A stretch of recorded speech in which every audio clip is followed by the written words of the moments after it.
Hello guys, ഇന്ന് dance class ഉണ്ടായിരുന്നേ.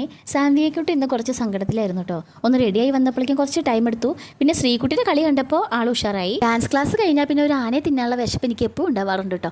അപ്പോൾ നേരെ കുട്ടികൾക്ക് കൊടുത്തതിന് ശേഷം ഞാനും വേഗം കഴിച്ചു. ചോറിൻ്റെ കൂടെ കഴിക്കാനായിട്ട് അയില മുളകിട്ടതും പിന്നെ ഓമക്കായും വൻപയറും കൂടെ എലശ്ശേരി ഉണ്ടാക്കി കേട്ടോ. വൈകിട്ട് അർജുനെ കളരിക്ക് പറഞ്ഞയക്കാൻ നേരത്ത് കഴുത്ത് വേദനയാണെന്നും പറഞ്ഞിട്ട് ഇന്ന് കളരിക്ക് പോയില്ല. കരച്ചിലും പിഴിച്ചിലായിട്ട് തിരിച്ച് വീട്ടിലേക്ക് തന്നെ ഓടിട്ടോ. നാളത്തേക്കാണെങ്കിൽ സ്കൂളിലേക്ക് ഒരുപാട് പ്രവർത്തനങ്ങളുണ്ട്. ഓല കൊണ്ട് കളിപ്പാട്ടങ്ങൾ ഉണ്ടാക്കി കൊടുക്കുക. എനിക്കാണെങ്കിൽ ഓല കൊണ്ട് പാമ്പ് മാത്രം ഉണ്ടാക്കാൻ അറിയുള്ളൂ. വീഡിയോ എടുക്കുകയാണെന്ന് പറഞ്ഞപ്പോൾ ശ്രീകുട്ടൻ വേഗം എണീറ്റു കേട്ടോ. റോഷിനി ചേച്ചി ഞാനൊന്ന് റെഡി ആയിട്ട് വരാം, അത് എടുക്കല്ലേ കേട്ടോ എന്നൊക്കെ പറഞ്ഞിട്ട് വേഗം റെഡി ആവാൻ വേണ്ടി പോയിരിക്കുകയാണ്. സഹായിക്കാനാണെന്നും പറഞ്ഞിട്ട് എൻ്റെ നാലുകൂടം കുറേ പേര് ഇരിക്കുന്നുണ്ട്. അങ്ങനെ ഉണ്ടാക്കുക റോഷിനി ചേച്ചി, ഇങ്ങനെ ഉണ്ടാക്കുക റോഷിനി ചേച്ചി എന്ന് വായപ്പൊട്ടടിച്ചിരിക്കുക, അല്ലാതെ ഒരു കാര്യമില്ല കേട്ടോ. ഓല കൊണ്ട് പാമ്പ് മാത്രം ഉണ്ടാക്കിയിട്ട് അട്ട നോക്കി ഇരിക്കുമ്പോഴാണ് അമ്മ വന്നിട്ടോ. അമ്മ എനിക്ക് കുറച്ച് സാധനങ്ങളൊക്കെ ഉണ്ടാക്കി തന്നു. ഓല കൊണ്ട് പന്ത്, കണ്ണട, വാച്ച് ഇതൊക്കെ അമ്മ ഉണ്ടാക്കി തന്നു കേട്ടോ. സത്യത്തിൽ ഞാൻ അതൊക്കെ മറന്നുപോയി. ചെറുപ്പത്തിൽ ഇതൊക്കെ ഉണ്ടാക്കിയിരുന്നതാണ്. പക്ഷേ പിന്നെ ആരുണ്ടാക്കാൻ, നമ്മുടെ കുട്ടികൾക്ക് ഇതൊന്നും നമ്മൾ ഉണ്ടാക്കി കൊടുക്കുന്നില്ലല്ലോ. ഇതൊക്കെ ഉണ്ടാക്കി കഴിഞ്ഞപ്പോഴേക്കും വൈഗക്കുട്ടി വന്നു കേട്ടോ. അവൾ വന്നിട്ട് പറഞ്ഞു, ചേച്ചി ഞാൻ ഇതുകൊണ്ട് ഒരു ഓലപ്പീപ്പി ഉണ്ടാക്കി തരാമെന്ന് പറഞ്ഞു.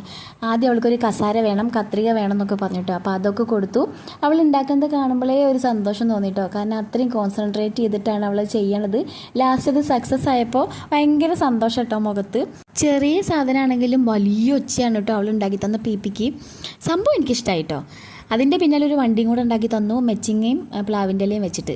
പിന്നെ ആ വണ്ടി വേണമെന്നും പറഞ്ഞ് നിലവിളി പോരും കുഞ്ഞുമണി. അപ്പോൾ വൈകിക്കുട്ടി എല്ലാവർക്കും ഓരോ വണ്ടി ഉണ്ടാക്കി കൊടുത്തിട്ട് അവൾ വേഗം സ്ഥലം വിട്ടു കേട്ടോ. അപ്പോഴാണ് ഓർമ്മ വന്നത് മച്ചിങ്ങ കൊണ്ട് കമ്മൽ ഉണ്ടാക്കുമല്ലോ എന്ന്. വിദ്യയാണ് കേട്ടോ അത് പറഞ്ഞ ആൾ. അപ്പോൾ അതും 2 ഉണ്ടാക്കി വേഗം സഞ്ചിയിലിട്ടു. അപ്പോൾ നാളെ കൊടുത്തയക്കാനായിട്ട് ഒരുപാട് സാധനങ്ങളായി. ഇതൊക്കെ ആർക്ക് വേണ്ടിയിട്ടാണ് ഉണ്ടാക്കണേ? യാതൊരു കൂസലും ഇല്ലാണ്ട് നടക്കണുണ്ടോ അർജു?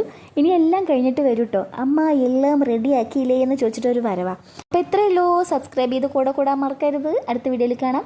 ടാറ്റാ.